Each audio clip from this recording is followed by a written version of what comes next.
Dear colleagues, hello. We are glad to see you during the pre-flight conference for the prime and backup crew for increments 4950. And I'd like to remind you that Interdepartmental Commission has just finished their session here, and they reviewed the results of crew training, and all the crew members were recommended to continue their pre-flight training at Baikonur. Of Expedition 4950. I'd like to remind you that meeting of the State Commission has just finished at the conference room. And based on the results of the prime and backup crew training, the Commission recommended them to proceed training in Baikonur Cosmodrome. And allow me to introduce the prime crew commander of Soyuz MS, Sergey Ryzhikov, Roscosmos. Flight engineer Andrey Borisenko, Russia, Roscosmos. Flight engineer 2, Shane Kimbrough, USA, NASA.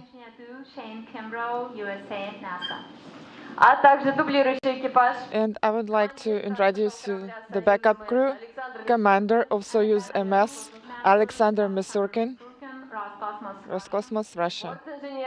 Flight engineer Nikolai Tikhonov, Russia, Roscosmos. Flight engineer 2, Mark Vandehai, NASA.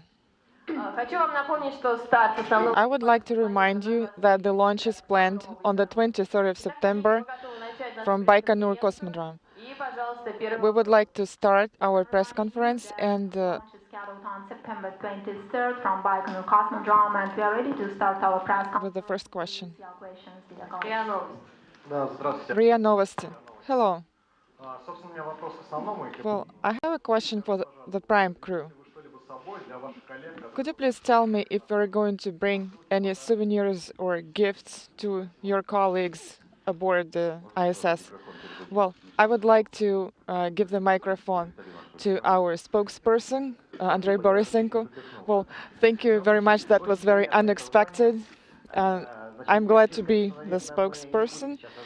However, well, I'm not going to tell you what we're going to bring up on board, and because the crew members that are currently on the ISS, they will hear this press conference, and it will no longer, our gifts will no longer surprise them.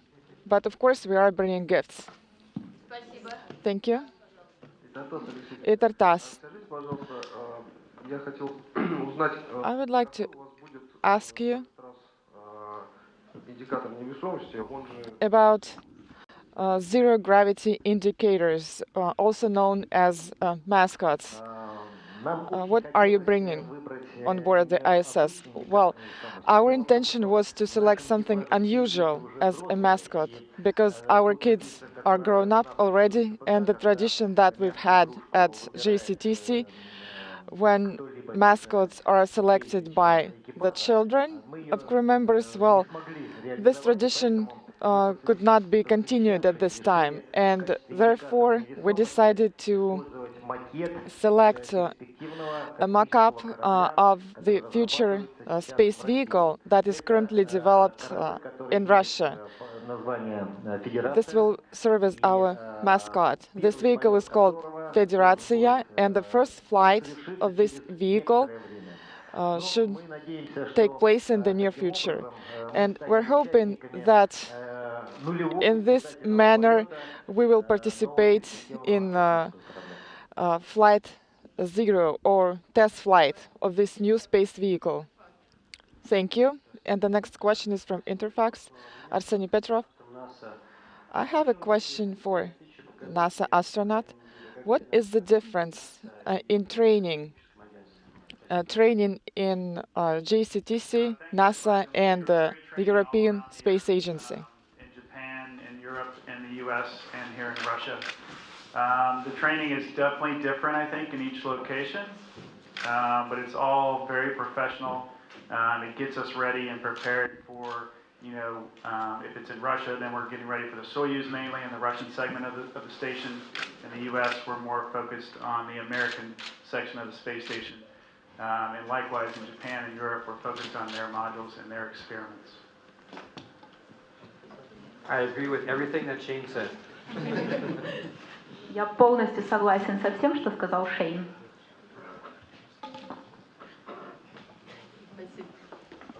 Thank you.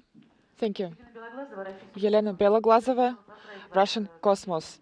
First of all, I would like to congratulate you on completing yet another challenging stage and the final stage of your training. It is great to see you, and I'd like to wish you good luck. First of all, I have a question regarding your call sign. Sergey, you're flying for the first time. So what call sign did you select? And my second question is regarding the flight program. I know that there will be a lot of experiments, and I would like to ask in particular about biotechnology, which is the preparation of probiotics aboard the station. Well, we have the following call sign, favor, which is a mounting. It is not a very well-known mounting because it is a rather small formation, tectonic formation. However, it is well known among certain circles. This mountain is situated in Israel, in Holy Land, and our crew is an international crew. We have peaceful purposes of our flight, and so the meaning of the name that is something that unites us and shows our aspiration towards kindness and all the good things. And then for biotechnology, yes, we're going to carry out the experiment that you mentioned, preparation of new probiotic cultures aboard the station for future missions in space, interplanetary missions. This will allow us to see what we can obtain here on Earth, what kind of products we can develop here on Earth that normalize digestion, and then further develop so-called space substance that could be developed there. And then I give the microphone to Andrey because he will be space gardener. Well, I'm not a gardener on Earth, so all my gardening experience is based on my experience on the ISS. In 2011, I was working with the previous version of LADA experiment hardware. Back then, we were growing wheat, and this time we are growing peppers. And I'm hoping that everything will go well. And of course, everything is pointing to the fact that it is going to be successful. And I think that you here on Earth will see big peppers that were grown aboard the station. And I also would like to add that we are working together with our US colleagues on a very interesting experiment. We'll be working with live mice that will be aboard the International Space Station.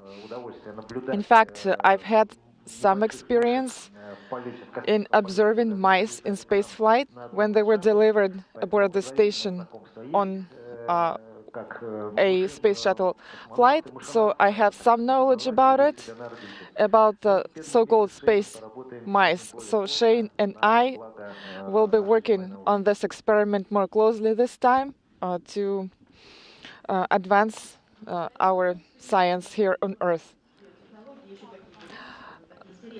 And what could you please name other interesting experiments besides biotechnology? Well, our flight program includes over 50 different experiments in 6 disciplines, and personally, I cannot select an experiment that would be most interesting for me, because currently all of them look very interesting. We do have a lot of joint experiments with the United States, with the European Space Agency, and the program is full, and it requires a lot of preparation, and it is very time intensive. And of course, the results that we're going to obtain, well, we are looking forward to see what kind of results we are going to get, because it is indeed very exciting. I don't have any particular favorites right now, but I will, I'm sure, when I get home. With our integrated crews on the front and the back end of our mission, we're going to have over 200 experiments that we're going to conduct, which is really fascinating, and it's going to be amazing science return for the people here on the ground. So we're excited to be part of that. It's an honor to be part of a program like that. It's going to benefit humanity and everybody here back on Earth. I have a question to all the crew members. You are carrying mascots with you, and what about personal items, photographs or anything else that you will carry with you? I'm taking some things, photos of my family and friends, and I have several things from the universities and other schools that I attended, along with some of my favorite sports teams' items. I think that I'm really no different from all the other crew members that have flown before me. I'm going to take photographs, letters, and all the memorabilia from my from various schools that I attended, from the city where I did my military service.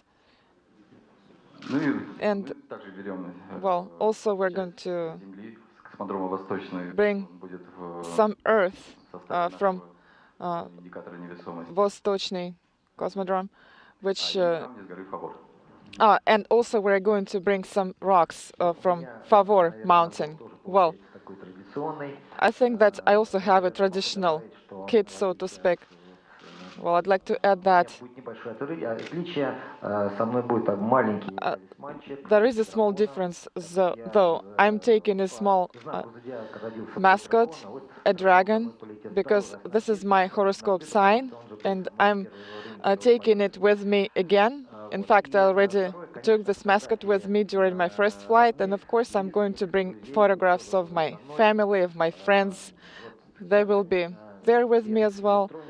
And of course, in our times, we can bring up digital photographs, but printed photographs, however, will be in space, and then they will be returned to the Earth. And for me, it means that my family and friends were in space with me.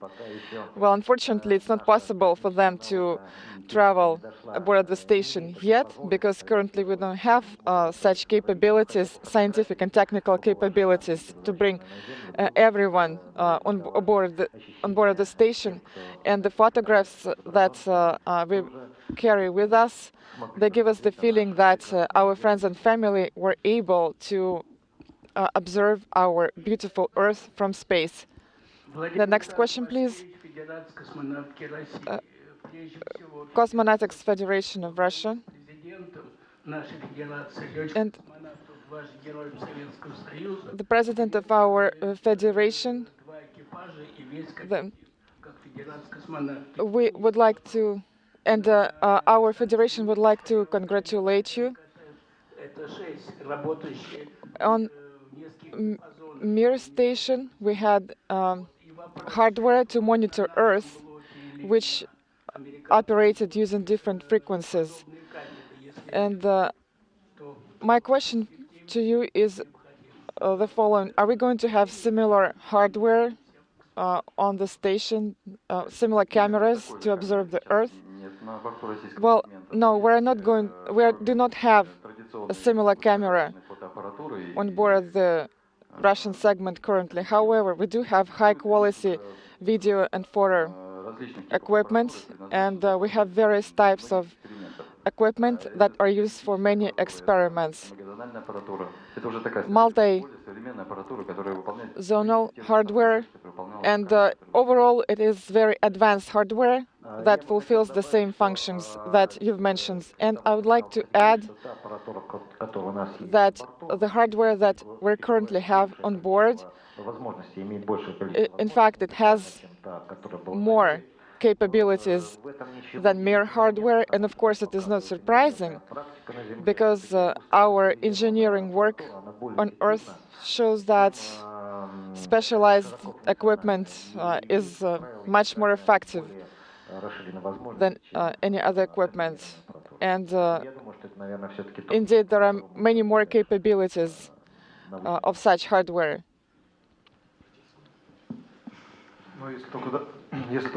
Well, I would like to add that currently on the station, on the Russian segment, it is very crowded.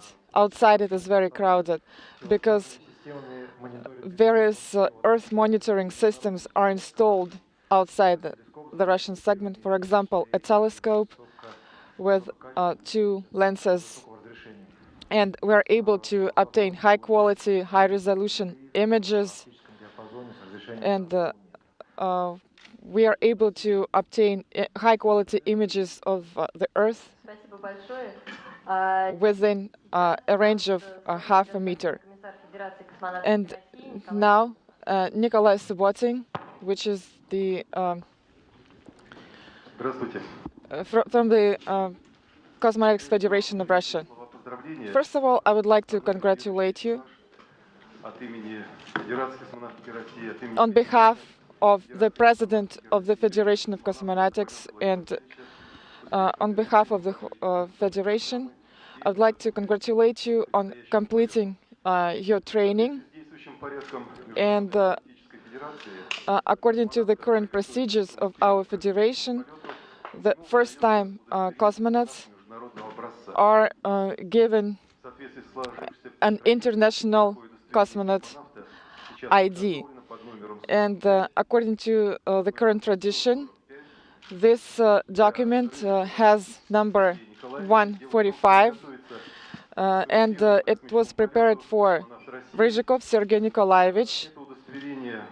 This document, this identification document, was developed according to all the requirements, and the very last page there is a request to provide assistance if an emergency occurs in various languages. In 5 languages it is written. He will take this ID with him, and also cosmonauts put stamps in this ID, the stamps that are currently on board the station. And so I'd like to present Sergey with this ID today.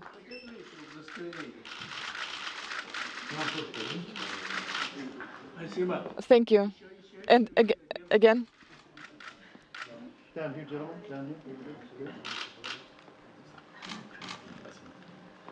Thank you. And allow me to say a few words. 450 kilometers, the altitude of your flight. Thank you very much. We shall continue with the press conference. Passed your final exams in both the Russian segment and in the Soyuz vehicle. For any member of the prime crew, can you describe the scenarios you faced during those final exams?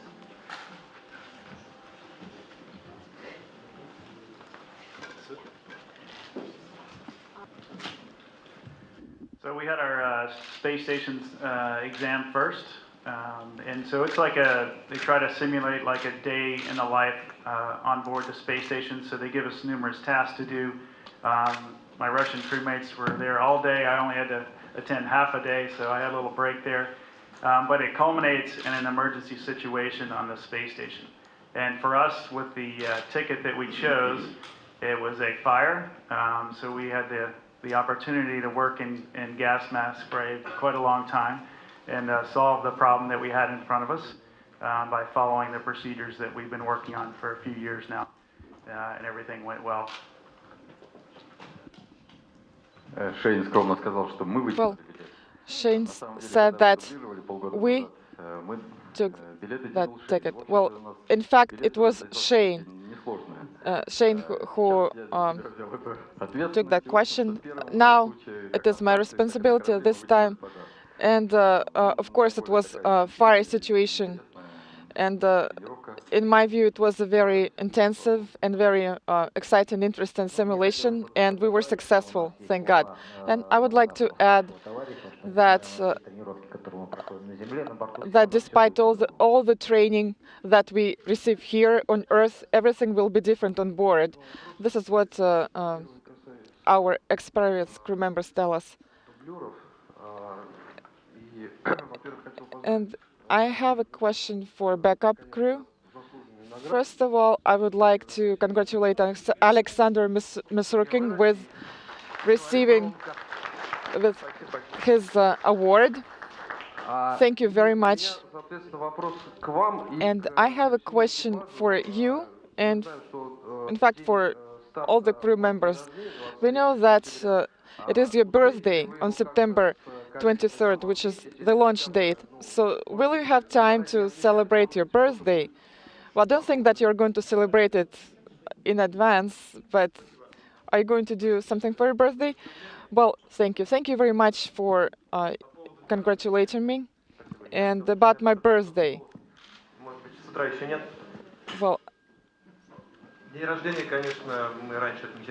Well, of course, we're not going to celebrate my birthday prior to my birthday. We're not superstitious, but still. And I think that the best gift for me for my birthday would be it was permission to fly. I remember a few years ago we were in Kuban, and so all of a sudden in September, despite cloudy weather, we were allowed to fly. I was really happy. It was the main gift for me back then. And then right now it is honor for me to be backup crew for the prime crew, and on my birthday, of course, it will be another reason to celebrate. And I have one more question for all the crew members. Sergey and Nikolai do not have experience in space flight, so what was it like for you to work together with more experienced crew members and to learn new technologies, etc.? And Shane, you do have shuttle flight experience, and it will be your first Soyuz flight. So, do you have any comments, or did you see significant differences? Of course, it is clear that these vehicles are completely different, so that's what thanks for the question. my questions. There will be a big difference Thank you. flying on shuttle and Soyuz, and I look forward to this new opportunity. The vehicle obviously is much smaller than the shuttle was. That's a major difference. The rocket itself in general is much smaller, but it's going to be a great ride from what all my colleagues have told me. It's going to be just amazing again to feel that experience of weightlessness for a long time, much longer than my last flight. I just look forward to working with my crewmates and joining the Expedition 49 crew that's already on board. And regarding training with experienced crew members, well, I'd like to know that it was great. It was great that it was scheduled that way. And I'm lucky to fly with my crew members because I have an opportunity to ask what it was like in real space flight and how it will be.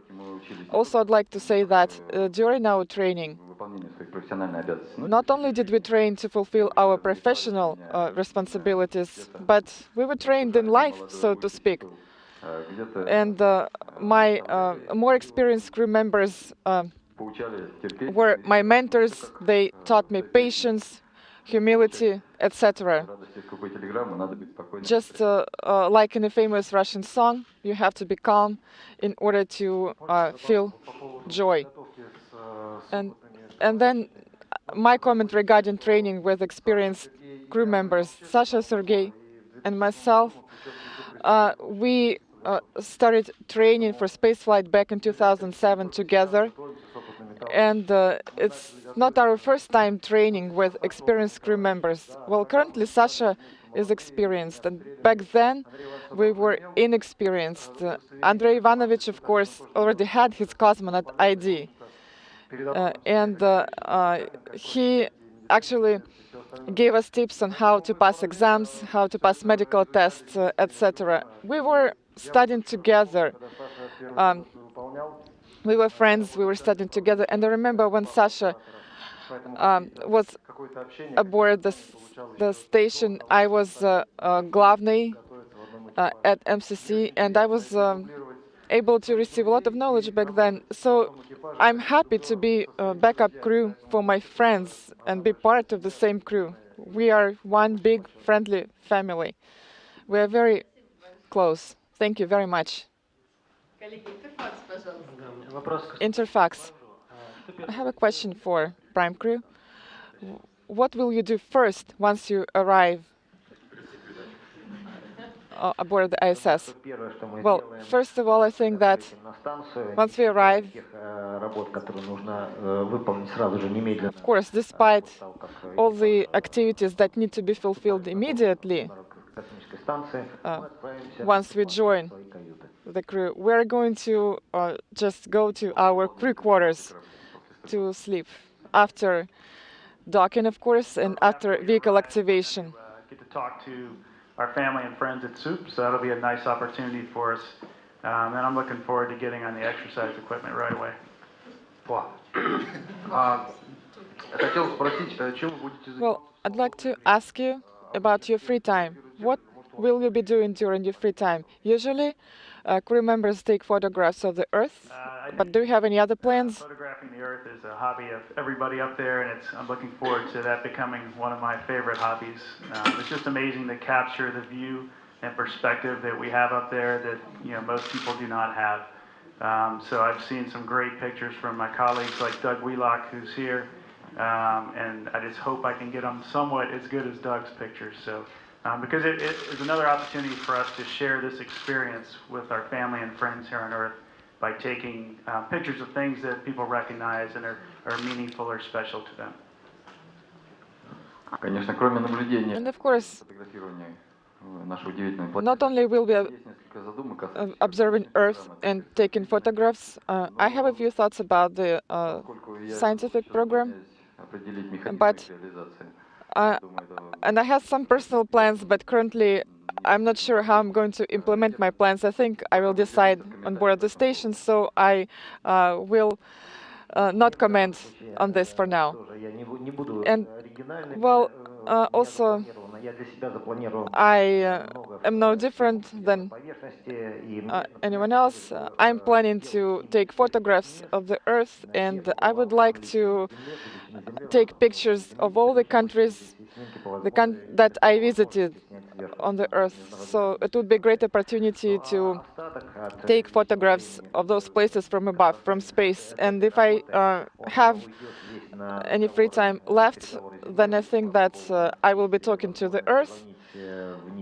We are lucky to have a telephone. We can call, we can write letters and respond to letters. So I think that the free time that we will have actually will not be that much. And thank you. A question for Shane.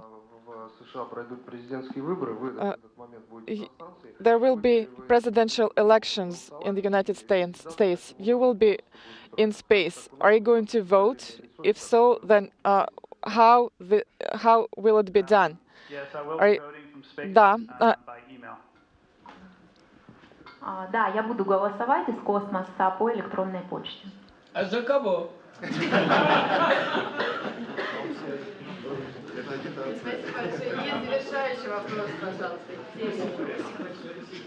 Who are you going to vote for? Без комментариев. У меня вопрос, ну, приблизительно я знаю, почему Коля пошел. Well, I know why Nikolai chose to be cosmonaut, as well as Andrey and Mark. Sergey, You were a professional pilot. Why did you decide to become a cosmonaut? And my second question for you. Uh, you are always in training. You're training for experiments. You're training to work with hardware, with technology, and you don't have much time left to devote to your family. You're always in training, and don't you think that your life is just passing you by, so to speak? Well, because you're always in training and you're missing out on certain things in life. Can you try to answer this question? So, regarding the first part of your question, well, just like many other boys during the Soviet times, we were dreaming about the sky, about flying, and then being a cosmonaut was something unachievable. Of course, we were reading about it, we were curious about it, but then when I was training to become pilot, I began thinking about that. And well, at the time I thought that it was not possible to achieve. And it was a big dream that I didn't think would be possible to realize. And then when I passed my medical test, I found out that I was quite healthy, and I found out about another round of selections for cosmonauts, and I decided to take a risk on it.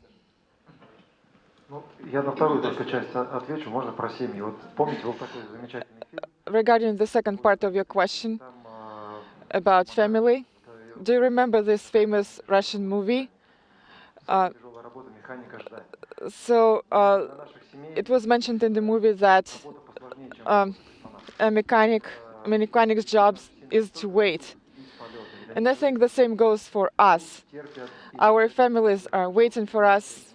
They support us in so many ways. I'm so grateful to my family for all the support and all the help that they give me in realizing my dreams. Well, thank you very much. And of course, this field is worth it. Of course it is. And I understand the importance of the tasks that we need to fulfill. And of course, we have to make certain sacrifices for it, which includes time with family. But I think it keeps us at it and gives us the necessary mindset to work on our tasks. And I'd like to add that during our press conference, we're focused on crew members mostly, but in fact, we get to meet a lot of people throughout the whole world, instructors and other people who participate in one way or another, people who make videos, photographs of us, and a lot of different specialists, people who prepare hardware, for example. Then there is a department at Andrey where specialists work on documents. They work on a large amount of work which needs to be done. And then instructors. It is hard to imagine what it's like to be them, because you work for your whole life at the center, you sacrifice a lot, and at the same time you don't get to fly into space, and of course their soul is with us, with the people who get to travel to space, and thus of course we make their dreams happen as well, and of course we are happy. It cannot be otherwise. And I would like to note that the profession of a cosmonaut is not really a professional occupation for us. This is our lifestyle. So we cannot really say that we're missing out on life. We're just living our life, which is our profession. Thank you very much. And dear colleagues, on this note, we would like to end our conference. Thank you very much for your questions for the crew. Thank you very much for the answers. Andrey, could you please hold hands with the rest of the crew members? A traditional handshake.